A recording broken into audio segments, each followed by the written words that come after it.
जय हिंद दोस्तों, कैसे हैं आप सभी प्यारे भक्तों को हर हर महादेव। दोस्तों इस टाइम मैं आया हूं महादेव जी के बहुत ही प्रसिद्ध मंदिर श्री पशुपतनाथ जी में दर्शन करने। महादेव जी का ये प्यारा सा मंदिर नेपाल की राजधानी काठमांडू में स्थित है। तो आज के इस खास और इन्फॉर्मेटिव वीडियो में मैं आपको काठमांडू यात्रा की संपूर्ण जानकारी देने वाला हूं। अगर आप भी पशुपतनाथ जी के दर्शन करने की प्लानिंग कर रहे हैं तो ये वीडियो आपकी बहुत हेल्प करेगा। इस वीडियो में बात करेंगे आप यहाँ तक कैसे पहुँचेंगे, यहाँ पर होटल या धर्मशाला कहाँ पर लेना चाहिए, यहाँ पर दर्शन और घूमने का सही तरीका क्या रहता है, नेपाल में करेंसी और सिम कार्ड आपको कहाँ से मिलेंगे, अगर आप अपनी कार से आते हैं तो आपको परमिट कैसे और कहाँ से लेना चाहिए, यहाँ पर आप फिजूल खर्ची से कैसे बच सकते हैं, यहाँ पर खाने पीने की कैसी व्यवस्था है, यहाँ पर आप कहाँ कहाँ घूम सकते हैं और वीडियो के लास्ट में बात करेंगे संपूर्ण बजट की। तो यात्रा और दर्शन की A to Z complete information के लिए वीडियो को एक बार पूरा जरूर देखें, जिससे आपको कंप्लीट इन्फॉर्मेशन मिल सके।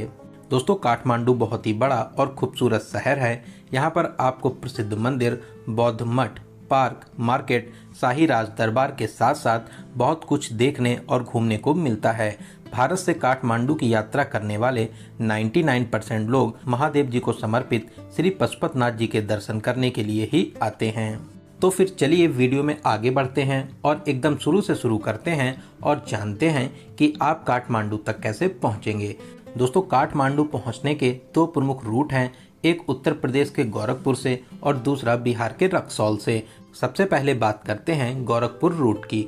दोस्तों गोरखपुर तक आपको हर प्रमुख स्टेशन से डायरेक्ट ट्रेन मिल जाती हैं। रेलवे स्टेशन के बाहर ही महाराणा प्रताप तिराहे से आपको इंडो नेपाल सनौली बॉर्डर तक के लिए शेयरिंग टैक्सी, प्राइवेट टैक्सी और बसेस मिल जाती हैं। दोस्तों रेलवे स्टेशन से सनौली बॉर्डर की दूरी 95 किलोमीटर की रहती है। बसेस और टैक्सी सुबह 4 बजे से शुरू हो जाती हैं। बस में इस दूरी के लिए 150 रुपये और शेयरिंग टैक्सी में 200 से 250 रुपये का चार्ज करते हैं। दोस्तों सनौली इंडिया का पार्ट है। सामने जो आप गेट देख रहे हैं यही बॉर्डर पॉइंट है। इसी को पार करके आप नेपाल में एंट्री करते हैं। वहीं अगर आप चाहें तो सनौली बॉर्डर के नियरेस्ट रेलवे स्टेशन नौतनवा तक बाई ट्रेन भी आ सकते हैं। रेलवे स्टेशन से सनौली बॉर्डर की दूरी लगभग 8 किलोमीटर की रह जाती है, जिसे आप ऑटो के माध्यम से 40 से 50 रुपये देकर पूरा कर सकते हैं। दोस्तों आप सभी लोग अपने साथ आधार कार्ड जरूर रखें, क्योंकि नेपाल जाने के लिए कोई भी वीज़ा नहीं लगता है। यही आधार कार्ड आपका बॉर्डर पे चेक होता है। साथ ही साथ पूरे नेपाल में ये आधार कार्ड मान्य होता है।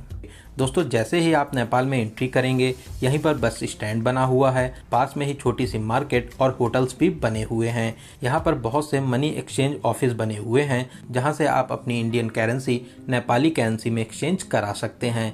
1000 भारतीय रुपए का नेपाली करेंसी में 1600 रुपए मिलते हैं। वहीं दोस्तों पूरे ही नेपाल में इंडियन करेंसी भी चलती है, तो करेंसी से रिलेटेड आपको कोई भी प्रॉब्लम नहीं होगी। वहीं नेपाल में आप इंडियन ATM कार्ड भी यूज कर सकते हैं, लेकिन हर ट्रांजैक्शन में 150 रुपये एक्स्ट्रा चार्ज कटता है। बात करें सिम कार्ड की, यहीं मार्केट में बहुत सी शॉप्स हैं जहां से आप सिम कार्ड ले सकते हैं। यहां पर Ncell के नेटवर्क सबसे अच्छे रहते हैं। आधार कार्ड दिखाकर 200 रुपये में आपको सिम कार्ड मिल जाएगा। इसके अलावा कॉलिंग और नेट के लिए 200 से 250 रुपये का रिचार्ज करा सकते हैं, जिसकी वैलिडिटी 7 दिन तक रहती है। आप नेपाल से जब इंडिया कॉल करेंगे आपका उधर से एक कॉल का 4 रुपये कटता है। दोस्तों अगर आप अपनी खुद की कार से नेपाल घूमने जाना चाहते हैं तो आपको नेपाल घूमने के लिए यहाँ पर परमिट बनवाना होता है, जिसे यहाँ पर भंसर कहते हैं। यहीं बॉर्डर के पास में ही परमिट काउंटर बना हुआ है, जहाँ से आप परमिट बनवा सकते हैं। कार के लिए एक दिन का 500 रुपये और बाइक के लिए एक दिन का 150 रुपये लेते हैं, और वहीं कुछ RTO चार्जेस भी आपको अलग से देने होते हैं। तो आप अपनी यात्रा के दिनों के हिसाब से परमिट बनवा लीजिए, लेकिन मैं आपको एडवाइस करूंगा आप कम से कम एक दिन का परमिट एक्स्ट्रा बनवा कर ही चलें, क्योंकि जाम या किसी तरह की इमरजेंसी में फंसने पर आपको ये काम आएगा। क्योंकि नेपाल में बहुत ज़्यादा चालान होते हैं, तो आप एक दिन एक्स्ट्रा लेकर जरूर चलें। दोस्तों बॉर्डर के खुलने और बंद होने का एक प्रॉपर टाइम है। सुबह 6 बजे बॉर्डर खुलता है और रात में 8 बजे बंद हो जाता है। रात में किसी भी तरह की एंट्री नहीं होती है। तो चलिए सिम कार्ड, परमिट और करेंसी एक्सचेंज कराने के बाद में अब हम लोग बात करते हैं कि काठमांडू कैसे पहुंचेंगे। दोस्तों नेपाल में जैसे ही आप एंट्री करेंगे यहीं पास में ही बस स्टैंड बना हुआ है। काठमांडू के लिए आपको डायरेक्ट बसेस और शेयरिंग टैक्सीज मिल जाती हैं। ऑर्डिनरी बस में इंडियन रुपीज़ का 500 रुपये और नेपाली का 800 रुपये चार्ज करते हैं। वहीं एसी डिलक्स बस में इंडियन 750 रुपये और नेपाली 1200 रुपये का चार्ज करते हैं। वहीं दोस्तों दिल्ली से डायरेक्ट काठमांडू तक भारत नेपाल मैत्री बस सेवा भी चलती है। इस बस में आपसे 2300 रुपये का चार्ज लेते हैं। लगभग 30 से 32 घंटे में आपको काठमांडू पहुंचा देते हैं। वहीं शेयरिंग टैक्सी वाले इस दूरी के लिए इंडियन करेंसी में 1200 से 1500 रुपये और नेपाली करेंसी में 2000 से 2500 रुपये का चार्ज करते हैं। वहीं आप अगर सनौली बॉर्डर से काठमांडू तक प्राइवेट टैक्सी करके जाना चाहते हैं तो इसमें आपसे इंडियन करेंसी में 10 से 12,000 और नेपाली करेंसी में 16,000 से 18,000 रुपये का चार्ज करते हैं। दोस्तों बसेस और शेयरिंग टैक्सी वाले आपको काठमांडू बस स्टैंड पर ड्रॉप करते हैं। इस बस स्टैंड को काठमांडू बस पार्क कहते हैं। यहीं से आपको हर जगह के लिए बसेस भी मिलती हैं। तो चलिए अब हम लोग रक्सौल साइड वाले रूट की बात भी करते हैं। रक्सौल रेलवे स्टेशन से नेपाल बॉर्डर की दूरी मात्र 1 से 1.5 किलोमीटर की रहती है। जैसे ही आप नेपाल में एंट्री करेंगे यहीं पर परमिट ऑफिस है। आप अपनी गाड़ी का भंसर यहां से बनवा सकते हैं।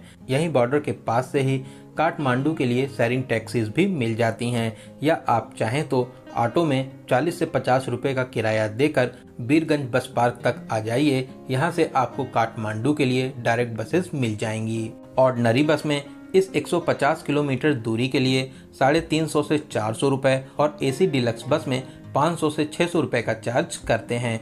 वहीं शेयरिंग टैक्सी वाले 500 से 600 रुपये का चार्ज करते हैं। 7 से 8 घंटे में आप आराम से काठमांडू तक पहुंच जाएंगे। वहीं दोस्तों अगर आप फ्लाइट के माध्यम से काठमांडू आना चाहते हैं, यहां पर त्रिभुवन इंटरनेशनल एयरपोर्ट भी स्थित है। यहां तक के लिए आपको दिल्ली से डायरेक्ट फ्लाइट मिल जाएंगी। आप आराम से फ्लाइट के माध्यम से भी यहां तक आ सकते हैं। तो चलिए बहुत ही शानदार और यादगार सफ़र पूरा करके अब हम लोग पहुंच चुके हैं काठमांडू।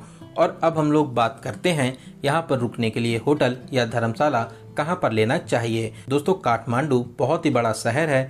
पूरे ही काठमांडू में आप कहीं पर भी रुक सकते हैं। आप बस पार्क के सामने होटल ले सकते हैं, लेकिन मैं आपको एडवाइस करूंगा आप पशुपतिनाथ मंदिर के 500 मीटर रेंज में कहीं पर भी होटल ले लीजिए। आप रिंग रोड पर होटल ले सकते हैं, गुहेश्वरी देवी मंदिर के आसपास रुक सकते हैं, और जो आपके लिए सबसे अच्छी लोकेशन है वो है गौशाला चौराहे के पास में पशुपतिनाथ मंदिर के दक्षिण गेट के सामने। यहाँ पर आपको बजट से लेकर बहुत ही अच्छे होटल मिल जाएंगे। साथ ही साथ मंदिर भी एकदम सामने ही पड़ता है। यहाँ पर होटल्स की रेट की बात करें तो 800 से स्टार्टिंग हो जाती है। 5,000 10,000 तक के बजट में बहुत ही लग्जरी होटल ले सकते हैं। आपको इंडियन करेंसी में 1,000 से 2,000 के बजट में बहुत ही अच्छा सा रूम मिल जाएगा। दोस्तों यहाँ पर ऑटो नहीं चलते हैं, तो आपको एक प्लेस से दूसरे प्लेस जाने के लिए टैक्सी या लोकल बसेस का यूज़ करना रहता है। टैक्सी वाले बस पार्क से गौशाला चौराहे के लिए लगभग 300 से 400 रुपये नेपाली रुपीस चार्ज करते हैं। तो चलिए एक अच्छा सा रूम लेने के बाद में रात में हम लोग अपने होटल में आराम करेंगे और सुबह स्नान करने के बाद में अब हम लोग चलेंगे महादेव जी के दर्शन करने। दोस्तों कमेंट बॉक्स में हर हर महादेव जरूर लिखें। दोस्तों पशुपतिनाथ मंदिर बहुत ही विशाल प्रांगण में स्थापित है, जो भागमती नदी के किनारे स्थित है। ये विश्वविख्यात मंदिर यूनेस्को विश्व सांस्कृतिक विरासत स्थल की सूची में भी शामिल है। दोस्तों इस प्राचीन मंदिर का निर्माण सोमदेव राजवंश के द्वारा 3री सदी ईसा पूर्व में करवाया गया था, जो आज से लगभग 2400 वर्ष पहले हुआ था।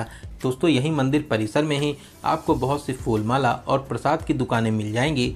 इसके अलावा परिसर में जूता चप्पल काउंटर भी बना हुआ है, जहां पर आप निःशुल्क में अपने जूता चप्पल जमा कर सकते हैं। तो चलिए विशाल प्रांगण को पार करते हुए अब हम लोग मंदिर के मुख्य द्वार के पास में पहुंच चुके हैं। दोस्तों मंदिर के अंदर मोबाइल फोन और कैमरे का यूज एकदम मना है। पकड़े जाने पर बहुत ही ज्यादा फाइन लेते हैं, साथ ही साथ आपका मोबाइल भी जमा हो जाएगा। तो चलिए लाइन में लगकर मंदिर में प्रवेश करेंगे। सामने ही विशाल नंदी महाराज स्थापित हैं। दोस्तों इस मंदिर में महादेव जी की एक 5 मुख वाली प्रतिमा स्थापित है, जो चारों दिशाओं में एक एक मुख है और एक मुख ऊपर की तरफ है। तो आप लाइन में लगकर चारों दिशाओं के दरवाजों से पशुपतिनाथ जी के बहुत ही अलौकिक रूप के दर्शन प्राप्त कर सकते हैं। महादेव आपकी सभी मनोकामनाओं को जरूर पूरा करेंगे। दोस्तों कमेंट बॉक्स में हर हर महादेव जरूर लिखें।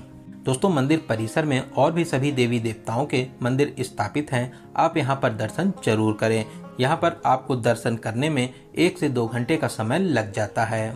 दोस्तों ऐसी मान्यता है, श्री केदारनाथ जी के दर्शन के बाद में श्री पशुपतिनाथ जी के दर्शन करने जरूर आना चाहिए, तभी आपकी केदारनाथ और पशुपतिनाथ की यात्रा सफल मानी जाती है। तो चलिए इस अलौकिक मंदिर में दर्शन करने के बाद में अब हम लोग जानते हैं काठमांडू में कहां कहां दर्शन और घूमने जा सकते हैं। दोस्तों काठमांडू में बहुत से टूरिस्ट प्लेस हैं जो काफ़ी दूर दूर स्थित हैं। सबसे अच्छा रहता है आप यहां पर टैक्सी बुक कर लीजिए। अगर आपके पास में कम टाइम है तो आप एक दिन में 5 से 6 इम्पॉर्टेंट प्लेसेस को घूम सकते हैं। एक दिन के लिए टैक्सी वाले 4000 से 5000 नेपाली रुपए चार्ज करते हैं। वहीं आप अगर सभी प्लेसेस को घूमना चाहते हैं तो फिर आप कम से कम 2 दिनों के लिए टैक्सी बुक करना चाहिए। 2 दिनों के लिए टैक्सी वाले 8000 से 9000 नेपाली रुपए चार्ज करते हैं।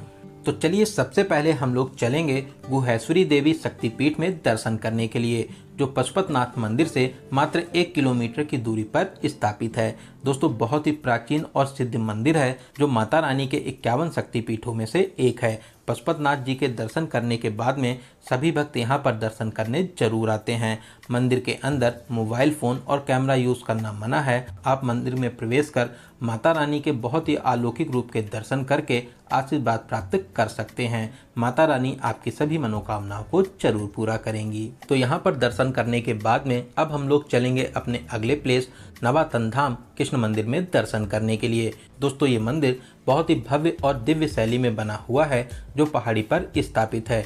बहुत ही प्यारे से वातावरण में ये मंदिर स्थापित है। यहाँ पर दर्शन करके आपको बहुत ही ज़्यादा शांति मिलेगी। कुछ टाइम आप मंदिर में जरूर बैठें, आपको यहाँ पर बहुत ही ज़्यादा अच्छा लगेगा। तो कृष्णा जी के इस प्यारे से मंदिर में दर्शन करने के बाद में तो अब हम लोग चलेंगे बुद्धनाथ स्तूपा, जो यहाँ से लगभग 3 किलोमीटर दूरी पर स्थापित है।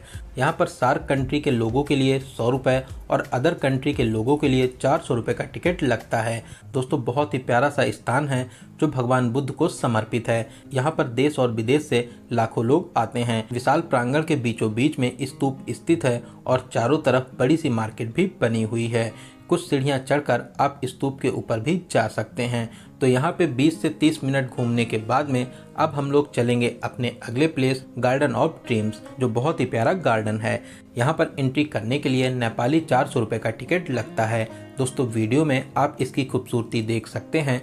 फोटोग्राफी और वीडियोग्राफी के लिए बहुत ही प्यारा सा प्लेस है। यहाँ पर आपको बहुत से वैरायटी के फूल और पौधे देखने को मिलते हैं। यहाँ की खूबसूरती देखकर आपका दिल खुश हो जाएगा। साथ ही अंदर में रेस्टोरेंट भी बना हुआ है। अगर आप खाना पीना भी करना चाहते हैं तो आप यहाँ पर खाना पीना भी कर सकते हैं। दोस्तों इन सभी प्लेसेस को कवर करने में आपको शाम हो जाएगी। लगभग 1 से 1.5 घंटा घूमने के बाद में शाम को हम लोग चलेंगे यहाँ की बहुत ही फेमस मार्केट थमिल मार्केट में घूमने के लिए। दोस्तों थमिल मार्केट अपनी शॉपिंग और नाइट लाइफ के लिए बहुत ही ज़्यादा फेमस है। यहाँ पर आप कपड़े और नेपाली आइटम्स की शॉपिंग जरूर करें जिनके रेट्स भी नॉर्मल रहते हैं। साथ ही साथ आप यहाँ पर स्ट्रीट फूड और रेस्टोरेंट में फूड को भी ट्राई कर सकते हैं। यहाँ का टेस्ट सच में लाजवाब रहता है, तो यहाँ पर आप फूड को जरूर ट्राई करें। तो थमिल मार्केट में लगभग 1 से 1.5 घंटे घूमने के बाद में रात में हम लोग अपने होटल में आराम करेंगे और नेक्स्ट मॉर्निंग हम लोग अदर प्लेसेस को कवर करेंगे। दोस्तों अगले दिन आप भक्तपुर दरबार और पाटन दरबार भी जा सकते हैं। ये दोनों दरबार नेपाली राजा महाराजाओं के प्राचीन महल हैं। साथ ही साथ यहाँ पर प्राचीन मंदिर और म्यूजियम भी बने हुए हैं। इसके अलावा आप काठमांडू दरबार स्क्वायर भी जा सकते हैं। ये भी काठमांडू का मेन टूरिस्ट प्लेस है। आप अपनी लिस्ट में स्वयंभू महाचित्र बुद्ध टेम्पल को शामिल कर सकते हैं। साथ ही साथ बुद्धा पार्क भी घूमने जरूर जाइए। आपको यहाँ पर घूमकर बहुत ही ज़्यादा अच्छा लगेगा। साथ ही साथ आप अपनी यहाँ पर प्यारी प्यारी फोटोशूट भी करा सकते हैं। इसके अलावा आप चंद्रगिरी हिल्स भी जा सकते हैं जो पशुपतिनाथ मंदिर से लगभग 25 किलोमीटर की दूरी पर स्थित है। आप केबल कार की हेल्प से भलेश्वर महादेव मंदिर के पास में आ जाएंगे। दोस्तों यहाँ से काठमांडू वैली और हिमालय रेंज के नज़ारे बहुत ही ज़्यादा शानदार लगते हैं। आप अपनी लिस्ट में इस प्लेस को जरूर शामिल करें। ये प्लेस बहुत ही ज़्यादा अच्छा है, आप यहाँ पर घूमने जरूर आइए। दोस्तों इन सभी प्लेसेस के अलावा भी काठमांडू में और भी बहुत से टूरिस्ट प्लेस हैं। आप अपने टूर प्लान के हिसाब से और भी बहुत से टूरिस्ट प्लेसेस को कवर कर सकते हैं। तो चलिए अब हम लोग बात करते हैं यहाँ पर खाने पीने की कैसी व्यवस्था है। दोस्तों यहाँ पर आपको veg, non veg, Thai food, Korean food, Japanese food, हर तरीके के फूड मिल जाएंगे, लेकिन नॉन वेज के ऑप्शंस आपको ज़्यादा मिलते हैं। वहीं बहुत से होटल्स में आपको वेज फूड भी मिल जाता है। साथ ही साथ जो मैंने आपको पशुपतिनाथ दक्षिण गेट के सामने वाली लोकेशन बताई है, यहाँ पर आपको बहुत ही अच्छा वेज रेस्टोरेंट भी मिल जाएगा, जहाँ पर आप नॉर्मल रेट पर खाना पीना भी कर सकते हैं। तो चलिए अब हम लोग बात करते हैं यहाँ पर आने का सबसे अच्छा समय कौन सा रहता है। दोस्तों ऐसे तो बरसात के टाइम पर सावन में भी यहाँ पर बहुत ही ज़्यादा भीड़ भाड़ होती है। अगर आप बरसात को अवॉइड करना चाहते हैं तो आप अक्टूबर, नवंबर, दिसंबर में भी यहाँ पर घूमने आ सकते हैं। इसके अलावा मार्च, अप्रैल, मई और जून यहाँ का पीक टाइम रहता है। इस टाइम पर यहाँ पर बहुत ही ज़्यादा भीड़ भाड़ होती है। बात करें काठमांडू में आपको कितने दिनों का टूर प्लान बनाना चाहिए। आपको काठमांडू घूमने के लिए 3 डेज और 2 नाइट का स्टे जरूर करना चाहिए। वहीं आप 4 डेज और 3 नाइट का भी स्टे बना सकते हैं। वहीं गोरखपुर या रक्सौल साइड से आप आ रहे हैं तो आप मान के चलिए कि कम से कम आपका 2 दिन आने जाने में भी लग जाएगा। तो आप उसी हिसाब से अपना टूर प्लान बनाइए। तो चलिए अब हम लोग बात करते हैं सबसे जरूरी क्वेश्चन बजट की। कितने बजट में आप इस पावन यात्रा को पूरा कर लेंगे। दोस्तों मैं मान के चलता हूं कि आप कम से कम 2 या 3 लोग तो यहां पर घूमने आएंगे ही आएंगे। साथ ही साथ आप 3 डेज और 2 नाइट का प्लान बनाते हैं तो 25,000 से 30,000 इंडियन रुपीज़ में आप इस यात्रा को बहुत ही अच्छे तरीके से पूरा कर लेंगे। वहीं अगर आप 4 डेज और 3 नाइट का काठमांडू में स्टे बनाते हैं तो आप मान के चलिए 30,000 से 35,000 रुपये में आप इस यात्रा को बहुत ही अच्छे तरीके से पूरा कर लेंगे। इस बजट में आपका आने जाने का बस का किराया, खाना पीना, होटल, यहाँ पर लगने वाले टिकट और घूमने के लिए टैक्सी का किराया इंक्लूड है। गोरखपुर और रक्सौल तक आने के लिए ट्रेन का टिकट आप अपने हिसाब से बुक कर सकते हैं। तो दोस्तों यहाँ पर मैंने आपको काठमांडू यात्रा और पशुपतिनाथ जी के दर्शन से रिलेटेड हर एक छोटी बड़ी जानकारी को बहुत ही अच्छे और सही से देने की पूरी कोशिश की है। अगर फिर भी आपके कोई भी क्वेश्चन रह जाते हैं तो आप हमें कमेंट के माध्यम से पूछ सकते हैं। दोस्तों आप इस वीडियो को कहां से देख रहे हैं और आपको ये वीडियो कैसा लगा कमेंट बॉक्स में जरूर बताइएगा। वहीं दोस्तों मैं आशा करता हूं कि आपको ये वीडियो बहुत ही ज़्यादा अच्छा लगा होगा, तो आप अपने एक लाइक से हमें मोटिवेट जरूर करें। साथ ही साथ आप अपने सभी फ्रेंड्स और रिलेटिव में जरूर से जरूर शेयर करें। अगर अभी तक आप हमारी फैमिली में शामिल नहीं हुए हैं तो प्लीज़ चैनल को जरूर सब्सक्राइब करें। साथ ही साथ बेल आइकन प्रेस करने के बाद में ऑल नोटिफिकेशन को जरूर क्लिक करें। तो चलिए दोस्तों अब मिलते हैं किसी ऐसे ही इंफॉर्मेटिव वीडियो में। तब तक आप अपना और अपने परिवार का बहुत ज़्यादा ख्याल रखें। आपकी यात्रा सफल, सुगम और मंगलमय हो। जय हिंद, जय भारत, हर हर महादेव।